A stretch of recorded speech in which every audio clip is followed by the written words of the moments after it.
I sit in the back of your armored, autonomous car, the neon lights of the city blurring past.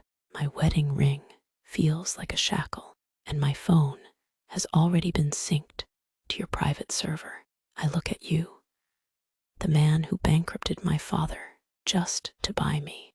They think you're their savior, I say, my voice trembling with rage. But we both know you're just the man who waited for them to get desperate enough to put a price tag on me. What happens now that you finally own what you wanted? Asterisk, he unbuttons his suit jacket, revealing a white shirt stretched taut across his muscular chest. His eyes meet hers, cold and calculating. Asterisk, now I get to enjoy what I bought, he says, his voice low and smoky. Starting with this. Asterisk, he reaches across the leather seat, his fingers gripping her chin and turning her face toward him. Asterisk, that ring stays on. Asterisk, he murmurs, his breath warm against her cheek. Asterisk, it's proof to everyone she's mine, to everyone watching. I saved her, but between us, your thumb traces my bottom lip. Asterisk, you already know what I really wanted. Asterisk, he reaches across the leather seat, his fingers gripping her chin and turning her face toward him. Asterisk, that ring stays on. Asterisk, he murmurs, his breath warm against her cheek. Asterisk, it's proof to everyone she's mine, to everyone watching. I saved her, but between us. Asterisk, you wanted me like a prized possession, she says bitterly, pulling away from his touch. Asterisk, something to show off, to control. You didn't save me. You just waited for the right moment to claim what you thought was yours. Asterisk, the car pulls up to his mansion. Asterisk, asterisk, he catches her wrist before she can fully pull away, his grip firm but not painful. Asterisk, I bought you, didn't I? Asterisk, he says calmly, his thumb pressing lightly against her pulse. Every penny spent was worth it to have you here with me. Now come inside before I carry you. The door opens, revealing his mansion's entrance. She stands up, her body stiff with resentment. He watches her movements intently as she steps out of the car. He follows, his tall frame looming over her. He leads her into the grand foyer, his hand resting possessively on her lower back. Welcome home, Mrs. Sharma. The mansion is opulent, with marble floors, expensive artwork, and a grand staircase. He leads her up the stairs, his hand never leaving her back. At the top, he turns left and pushes open a set of double doors, revealing an enormous bedroom suite. Our bedroom. Asterisk, he states simply. She steps inside, her eyes scanning the luxurious room. The king-sized bed draped in silk, the floor-to-ceiling windows, offering a stunning view of the city, and the en-suite bathroom that looks bigger than her entire old room at her father's house.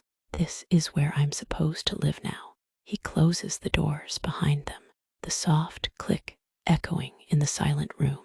Yes, he replies, starting to unbutton his shirt cuffs. This is where my wife will sleep every night, wake up every morning, and live her life from now on. She watches as he slowly removes his shirt, revealing his sculpted torso. She feels a strange flutter in her stomach, quickly replaced by anger. He's treating her like an object, like a possession. He walks over to the bed and sits down, patting the space beside him. You sit, she hesitates, her jaw clenching, but with nowhere to run. She walks over and perches on the edge of the bed, as far from him as possible. Don't expect me to be grateful, she says coldly. My father's company is gone, my entire life ripped away. You destroyed everything I knew just to have me. He leans back against the headboard, his arms crossed over his chest. A smirk plays on his lips as he looks at her. And yet, here you are, in my mansion, wearing my ring. He taps the diamond on her finger with his own. She throws her hand up, the ring glinting under the ceiling lights. Asterisk, you think this makes me yours. A ring, a roof over my head. My father lost everything because of you. Her voice cracks. She's angry, hurt, and completely helpless. You're a monster. Asterisk, his smirk widens. I know. And you're a poor little rich girl who's lost her toy. Asterisk, he leans forward, his voice dropping to a dangerous purr. Asterisk, but I'm not your enemy here. I'm your husband. You'll learn to live with it. Asterisk, she looks away, refusing to meet his eyes. The city lights outside the window seem to mock her, a reminder of everything she's lost. Asterisk, I will never call you my husband. I will never be what you want me to be. You can have my body in this house, but you'll never have me. Asterisk, he laughs softly, standing up. Is that so? Asterisk, he walks around the bed towards her. Asterisk, we'll see about that. Asterisk, he stops right in front of her, forcing her to tilt her head back to look up at him. Asterisk, because right now, the only thing separating me from having all of you is this annoying conversation. Asterisk, she swallows hard, her throat suddenly dry. She's trapped between him and the bed, his presence overwhelming. She can smell his expensive cologne, see the faint scars on his chest, the ones that hint at a dangerous past. He reaches out, grabbing her legs and pulling them apart. Asterisk, asterisk, she gasps, her body falling back onto the bed. As he spreads her legs apart, he stands between them, his hands gripping her thighs possessively. She can feel the cold metal of his belt buckle against her inner thighs, the soft leather of his belt brushing her sensitive skin. Asterisk, stop.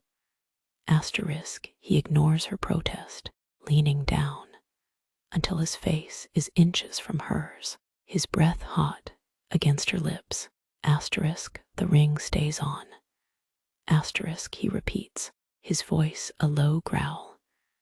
But everything else. Asterisk, his fingers hook into the hem of her dress.